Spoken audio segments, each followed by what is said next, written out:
a gente precisa falar sobre o vazamento das supostas fotos do Thiago York e sobre objetificação do corpo. Se liga.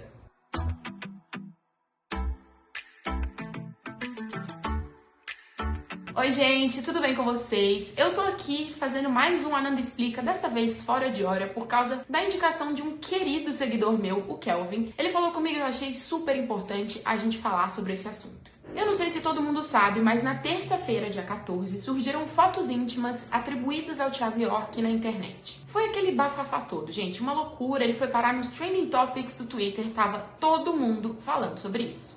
Antes da gente discutir qualquer assunto, uma coisa precisa ficar muito clara. Tá todo mundo prestando atenção? Compartilhar nude de qualquer pessoa pode ser considerado crime. Então, se por um acaso você compartilhou as supostas fotos do Thiago York, cuidado, fica essa dica aí pra você. Desde 2018, é crime publicar, vender, compartilhar imagens e vídeos de sexo, pornografia ou nudez no Brasil. Bom, surgiram essas fotos, como eu falei pra vocês, foi o assunto dos últimos dias e caso você esteja se perguntando, a assessoria do Thiago York não se pronunciou sobre o assunto. Mas enfim, para além das fotos, eu acho super importante a gente ter um outro debate. Tinha um monte de gente falando nas redes sociais sobre objetificação do corpo masculino, que tinha mulher objetificando o corpo do Thiago York por causa dessas fotos. A gente ouviu falar várias vezes sobre objetificação do corpo da mulher, né? Mas será que com homem isso também acontece? Pode ser que você esteja se perguntando, mas Ananda, para gravar esse programa, você tirou tudo da sua cabeça? Não. Eu conversei com a Joana Búrigo, que é mestre em Gênero, Mídia e Cultura, e também com a Lorena Trindade, que é mestre em Antropologia Social. Inclusive, a tese de mestrado dela foi sobre pornografia de vingança. Então vamos lá. Antes de tudo, a gente precisa definir o que é objetificação. Como o próprio nome diz, objetificar o corpo é fazer dele um objeto. Conversando com a Joana, ela me disse o seguinte: então quando a gente objetifica, a gente tira as características humanas daquela pessoa. Resumindo, a gente desumaniza o corpo. Só que a gente precisa entender que essa objetificação do corpo da mulher é histórica. Ela é super ligada ao machismo estrutural que constrói a nossa sociedade desde que o mundo é mundo. Ela é fruto da desigualdade de gênero que a gente já conhece há muito tempo. E como disse a Lorena, quando a gente pensa sobre objetificação dos corpos, a gente precisa lembrar que o corpo da mulher tem oportunidades muito diferentes do corpo do homem. Você provavelmente deve saber disso, mas se você ainda não sabe, você vai entender um pouquinho mais pra frente. Tá, então a gente entendeu o conceito de objetificação. Agora, a gente precisa pensar como que isso está inserido na nossa vida. E não dá pra pensar num corpo objetificado sem lembrar de televisão, propaganda, redes sociais. Como disse a Joana, quando a gente analisa a objetificação do ponto de vista feminista, não dá pra pensar só naquela objetificação individual, tipo, putz, aquela pessoa objetificou meu corpo. Não, a gente precisa pensar no processo. Historicamente, a sociedade construiu um padrão de beleza, majoritariamente branco, magro e jovem, e utilizou esse padrão como um objeto. Então, esse objeto, ou esse corpo, representa o produto que aquele mercado quer que ele represente.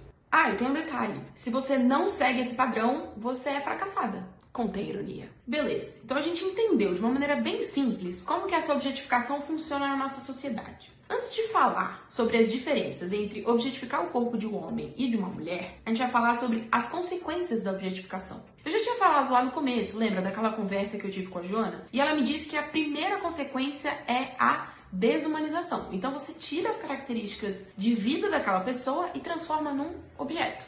Só que essa desumanização precisa ser diversificada. Mulheres brancas cis são desumanizadas. Mas quando a gente fala de mulheres negras cis, mulheres brancas trans e mulheres negras trans, o buraco é muito mais embaixo.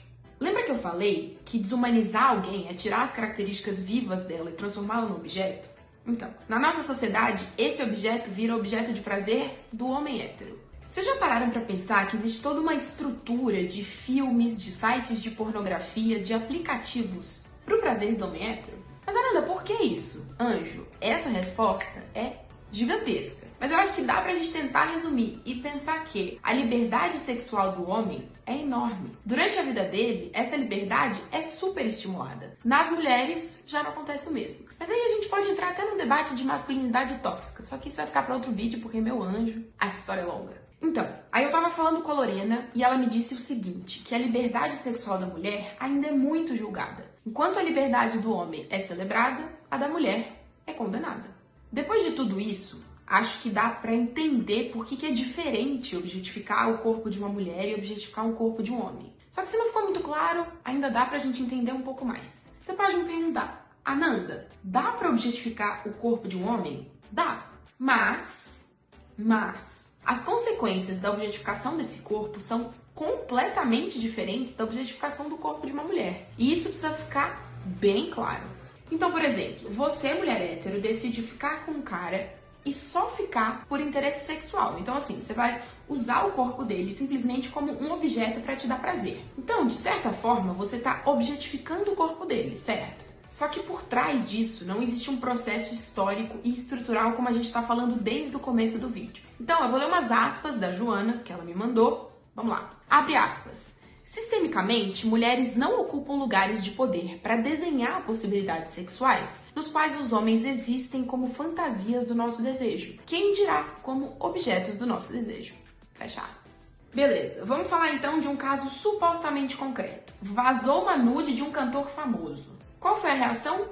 Meme, brincadeira, elogio, figurinha de WhatsApp. E se fosse de uma cantora famosa? Como disse a Lorena, provavelmente uma das primeiras reações seria questionar por que aquela cantora tirou a foto. As pessoas não iam questionar quem divulgou.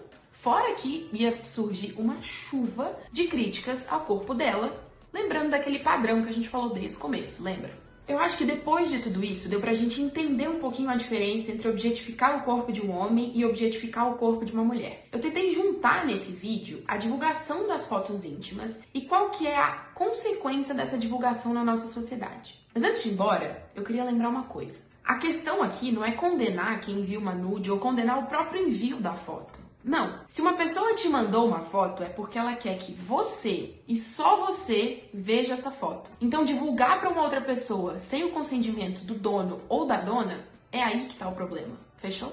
Então é isso, anjos. Esse foi o nosso Ananda Explica Fora de Hora. Eu quero muito agradecer a Joana e a Lorena, que me ajudaram imensamente a fazer esse programa e que me ensinaram muito também. É isso, espero que vocês gostem. Faz aquela coisa, né, gente? Compartilhe com todo mundo. Vamos fazer esse conteúdo chegar em muita gente. Beijos!